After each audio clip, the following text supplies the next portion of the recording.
It is my pleasure today to introduce to you Jeffrey B. Halter, who is internationally known geriatrician and probably has done as much as anyone or many people to promote the cause of geriatrics in medical care. He is also director of the Institute of Gerontology and the Geriatrics Program here at the University of Michigan, and has many other awards and honors given to him deservedly for his activism and his scientific research in the field of geriatrics. Please welcome Jeffrey Halter.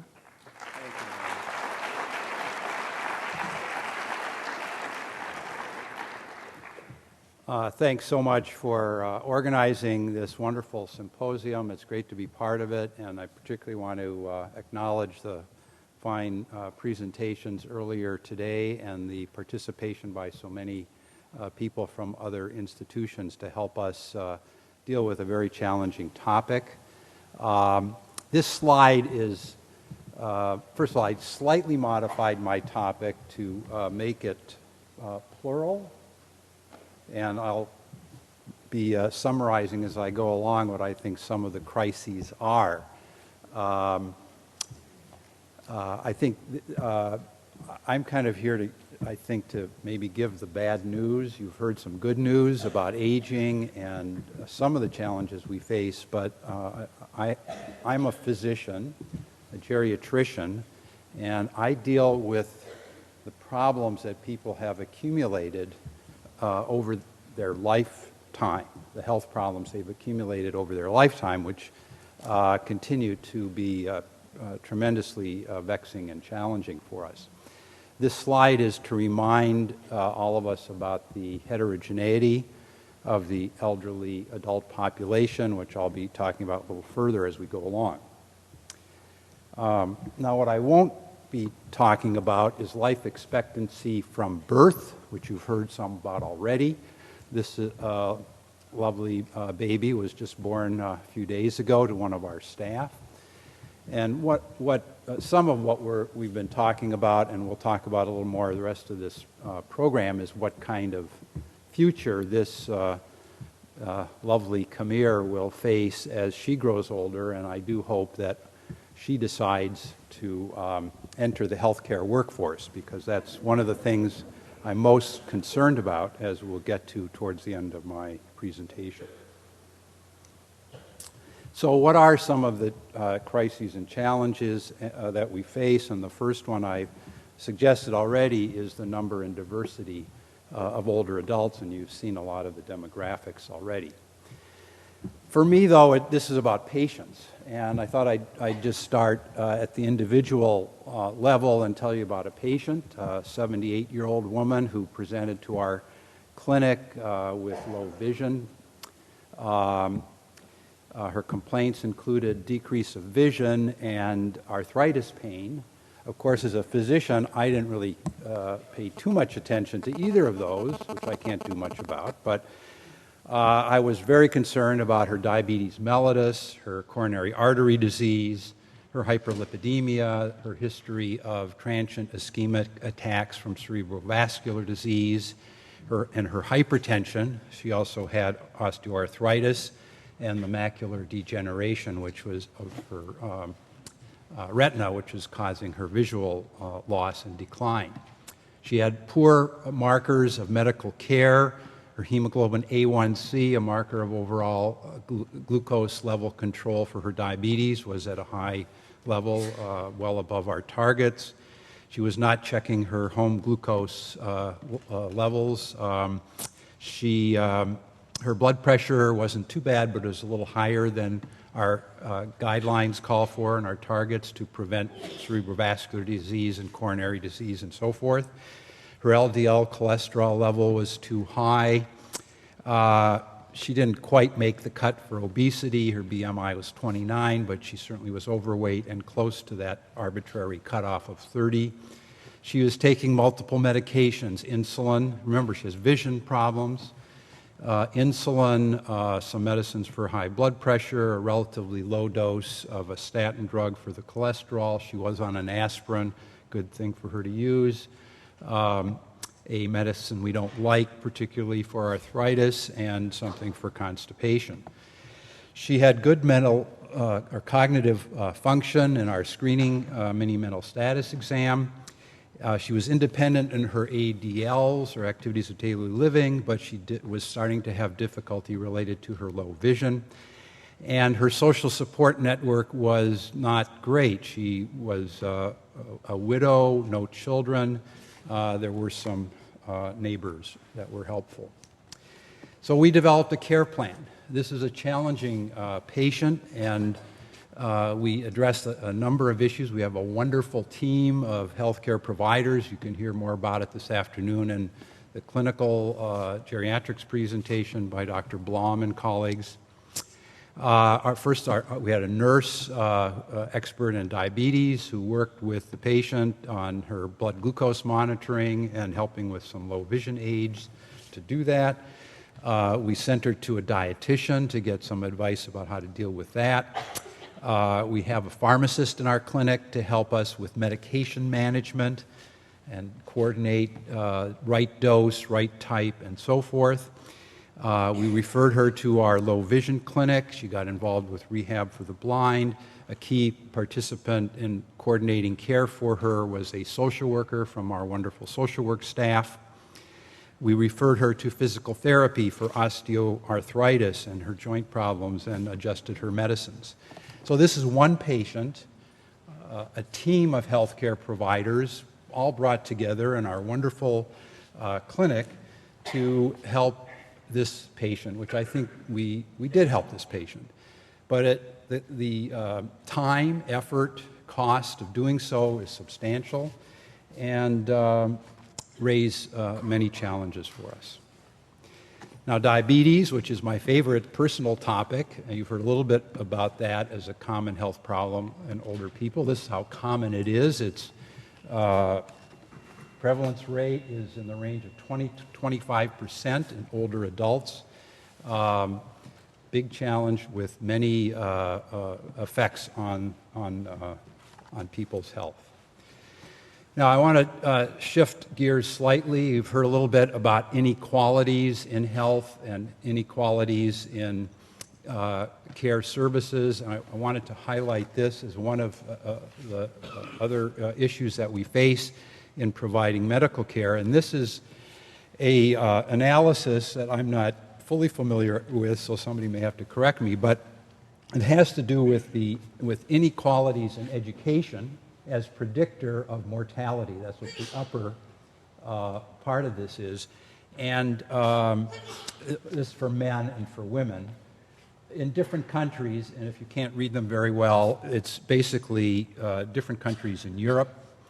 What this shows is that some of the Eastern European countries have a higher rate of inequality of education across their population, and that's associated with much higher mortality rates, both for men and for women. And here's something that goes in parallel, one example, and this is the rate of death from stroke, comparing some Eastern European countries as well as China, which have very high rates of this terrible health problem, versus Western countries, including the United States, which have much lower rates. So there are tremendous inequalities out there, some of which may relate to education, and education is maybe a proxy for socioeconomic status. Now, I'm not sure where the reference material is, but this was one of the recommended readings for this session. I urge you to take a look at it. This focuses, of course, on the United States and some of the issues here, and I'm going to skip this one. But you've heard about already from Dr. Freed about the high frequency of chronic conditions. This is a number of chronic conditions and their prevalence rate in people over age 65. Many different health problems that older people face, and so it's not surprising that we would see a patient like the one I just described for you who has many of these conditions, and we see a lot of that challenge of people with multiple chronic conditions. So in addition to the first challenge, it's the frequency of chronic diseases, which is presenting a tremendous challenge and crisis to us in medical care. Now, the CDC has outlined a number of objectives for health, kind of preventive health, which is a very important focus, as you've heard already this morning. And they set targets periodically. There's some targets out there for 2010, and some of them actually, there's been some pretty good progress, and that we're ahead of the goals of, say, for mammography, that 75% of older people have, older women have gotten their mammography, where the goal is only at 70%, and there are a few other items here that we're doing reasonably well on, but there are many that we are not. People who have lost all their teeth, leisure time activity, which Linda Fried referred to, and I'll show you a little bit more data about, obesity you've heard about, and so forth. So a number of targets that have been set out there that we are not doing real well on, and if you look at it as on a state-by-state basis, you cannot find a state that has met the 2010 targets for a number of these important health goals. So there's a lot of, it's not just a localized phenomenon. This is throughout the country we're having problems. A few selected health problems. I don't think anybody's said much yet about dementia. I think you're well aware that dementia is a growing challenge in the United States and worldwide, and this is just some numbers to worry about as we look to the future. Colorectal cancer, just to select one of the cancers, cancers in general increase dramatically with age. Colorectal cancer is particularly prevalent. 90% of people with colorectal cancer are over the age of 50. Hip fracture, common problem in our patients. It's the most serious type of fall-related injury and contributes to death, disability, and diminished quality of life in older people. And falls. Falls aren't an official diagnosis.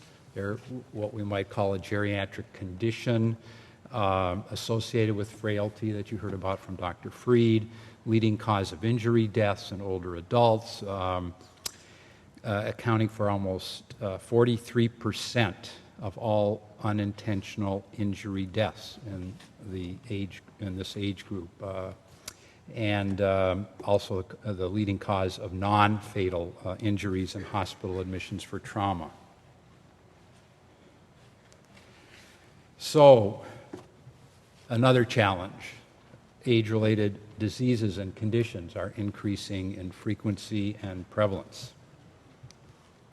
Obesity, I think I'll skip over obesity. You've heard a lot about that already. But I did want to address the issue of leisure activity, which Dr. Crimmins brought up. This is from the United States and is an estimate of prevalence of people who have no leisure time physical activity.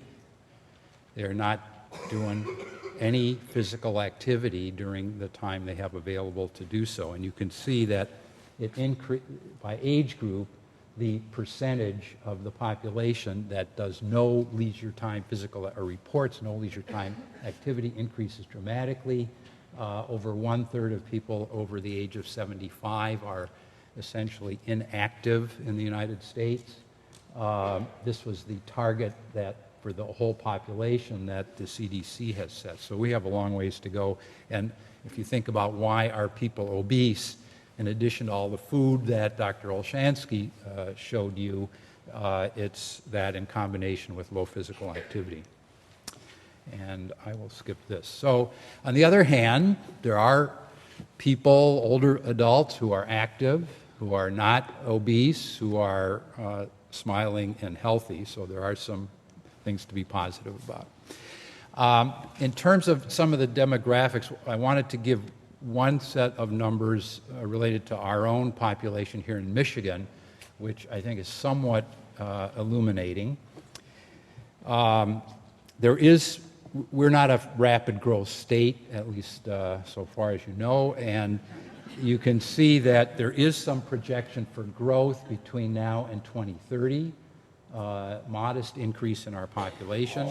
But look at this a little more carefully. The population over age 65 is going to be growing more than the total population growth. So what does that mean? By simple math, it means the younger population is declining, right? And looking at the 80-plus population, over a third of the total growth in the Michigan population over the next 20 years or so will be in people over the age of 80. So it's pretty, think about that, pretty amazing. You've heard about expenditures for health, not too much. I thought I do have to inject that kind of concern that's out there. I borrowed this from Dr. Bob Kelch, who's our executive vice president of the university for our health system and is concerned about costs of care. We expend a high percentage of our GDP on health care. We lead the world in that number. I think the current number is higher than 14.6%. And yet, we don't seem to be, you've seen already some data on our health of our society by multiple measures. It's hard to show that this translates into better health for the citizens of our country. And this is one marker of that. This is the remaining life expectancy for men and women for multiple countries. And you can see that the United States here, we're kind of at the lower end of this group of countries that spend a fair amount of money on health, despite our higher percentage of GDP. So there are tremendous health costs to society associated with our aging population. In the United States, we're spending a lot, but we're maybe not spending it in the best possible way. And this is something you've probably seen in class about how relatively few number of people consume a huge percentage of health expenditures. And if we could figure out a way to shift around and focus more on prevention, as you heard from earlier today, maybe we'd come out better in the long run. Now, this is a plot of household expenditures for people in the United States on various activities, and you can see healthcare here is the purple numbers, and by age group, what you can see is these numbers increase so that for the 75 and older age group, despite the fact that we have Medicare and so forth, they're spending a relatively high percentage of household income high percentage of the household expenditures are for health care. And this is a plot of medication use. I'll say a little bit more about medication in a few minutes, but costs of medications are rising. All the various contributors to the total costs for medications. So there are also health costs to individuals that are getting increasingly difficult to take on, and as you listen to the political campaigns and so forth, people aren't particularly taking on the issue of what percentage of our healthcare costs are being covered by the government or by health insurance, but it is going down, and each of us are feeling that individually. So the total labor force, there's been some allusion to this in thinking about what we face in the future. And this is an estimate across a number of countries of the percentage of the labor force compared to the population age 65 and over. These blue bars are the current situation, and these orangish bars are the projection for the future. What this shows, there's again a fair amount of variation. This is kind of across many countries in the world. But what this means is, for example, if 20% figure means that there are 80% of people in the labor force for the 20% who are 65 and older, kind of a 4-to-1 ratio. So looking to the future, and particularly as you go out to the right here, Italy is facing a situation where in 2050, according to the current projections, in Italy, there will be one worker in the labor force for every person over the age of 65. And how is the society going to survive? How is the society going to handle that kind of a situation unless things change dramatically along the lines of what Dr. Fried has suggested for us? So that's the overall labor workforce. Maybe if everyone is involved in healthcare and there's no other work being done, and somehow we have enough resources for that, that might work out. Every one healthcare worker for every person over the age of 65. We're particularly concerned about the issue of healthcare workforce, and Dr. Fried referred to this report, which I urge you to read. It's available, I think, for free from the Institute of Medicine on this website. I think you can get certainly a summary, and you can get the whole thing for free if you want to read through it. So I'm going to kind of focus on this for my remaining time. You've heard already why it's important, and I think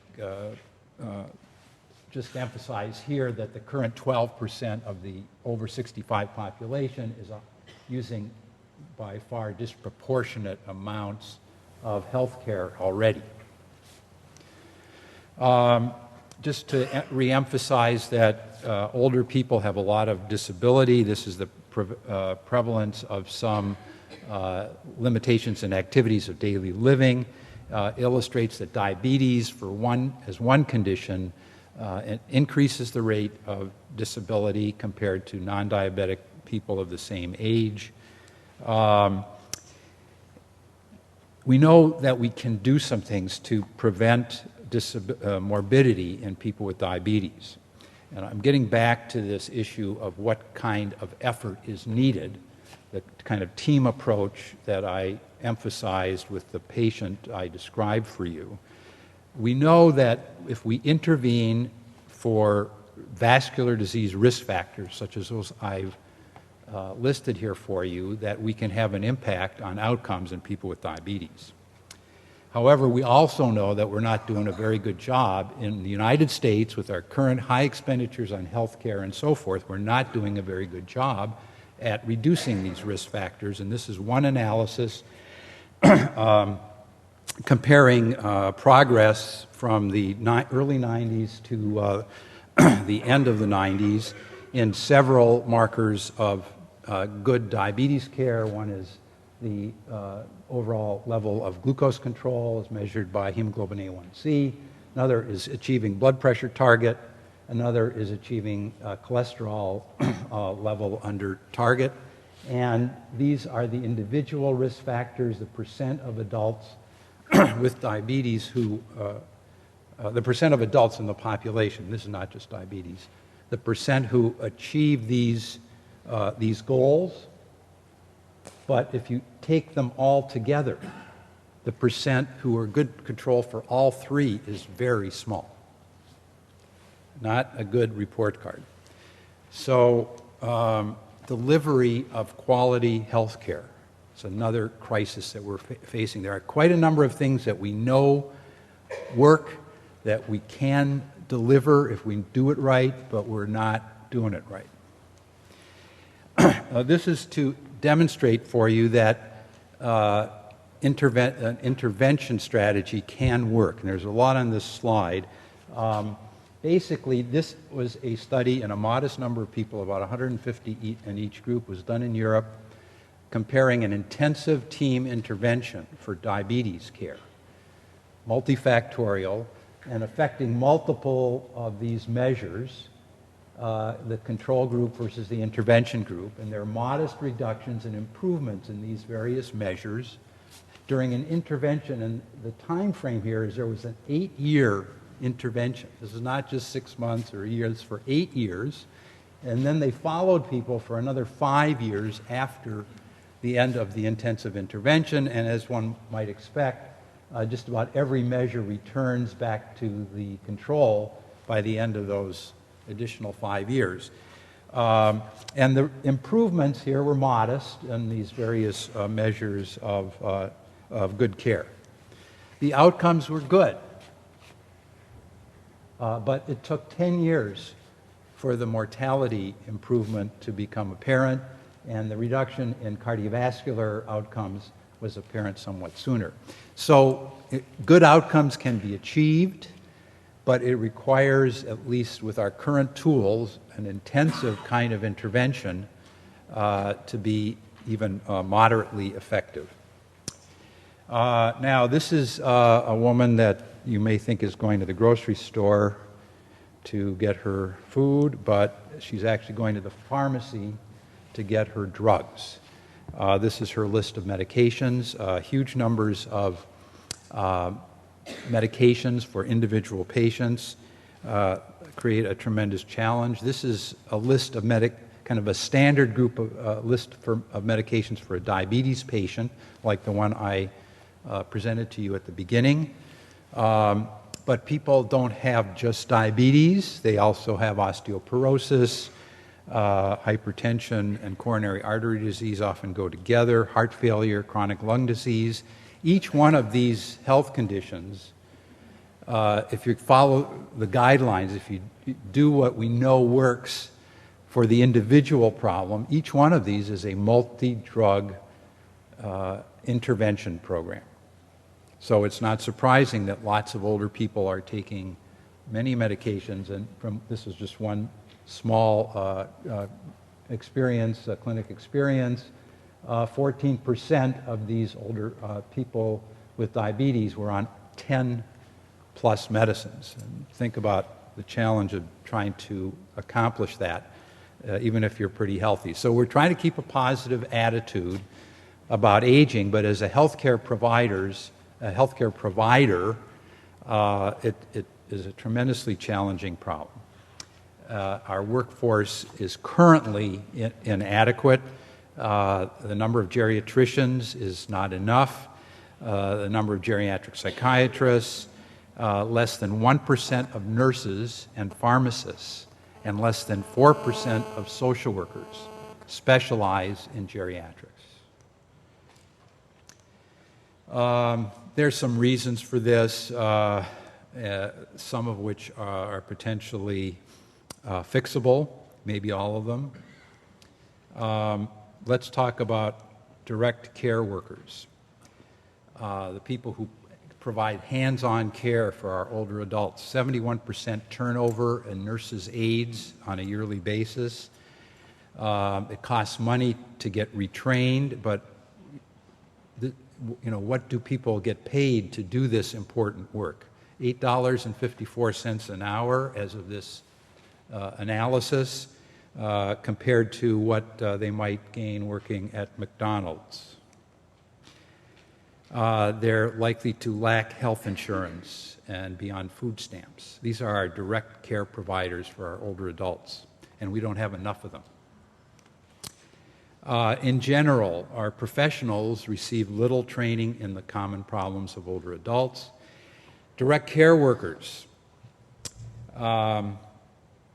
there are no federal training minimums, or they haven't changed in many years. They're often lower than for dog care providers, cosmetologists, school crossing guards, and informal caregivers receive little training in general. For emergency medical technicians, some of those people who are the first line to deal with our older adults when they have major health problems, their national curriculum does not have any module for geriatrics. 22% of undergraduate dietetics and nutrition programs, only 22% offer courses in aging. Only 1 of 8 schools of podiatric medicine lists a course devoted to geriatrics. Social workers.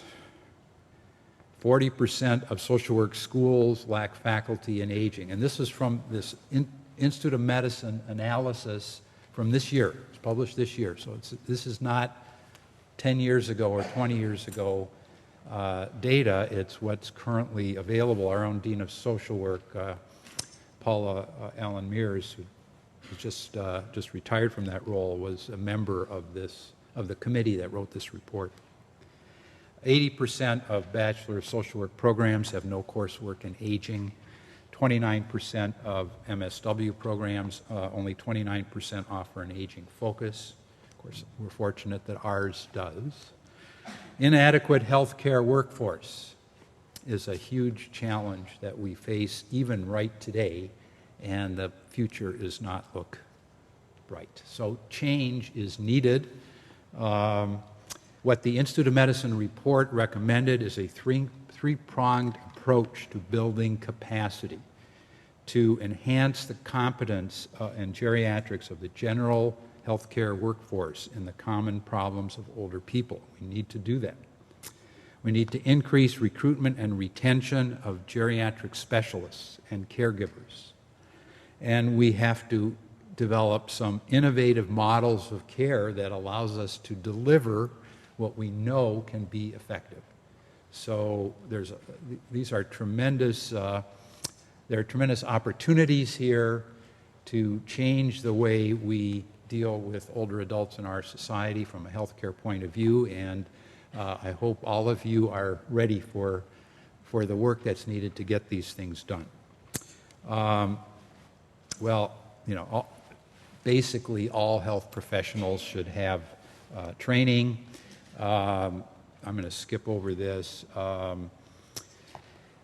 All providers, including the informal health providers, need to have core competencies in caring for older persons during general training, lifelong, and as needed. We need to redesign healthcare delivery, and that's where many of you can come in to help. To achieve the vision of care that we have to do a better job. And Dr. Fried has challenged us to do this as well. New models, changing roles, job delegation, changing financing to support these models. There are lots of opportunities for us, and I hope all of you will get engaged and help deal with the crises that we are facing in medical care. Thank you very much.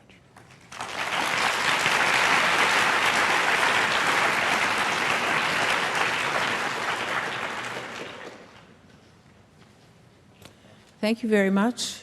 That was another wonderful talk. You can tell that the people who have spoken to you today really care about this issue. There's a great deal of passion and concern about the future of our planet in response to the global aging crisis.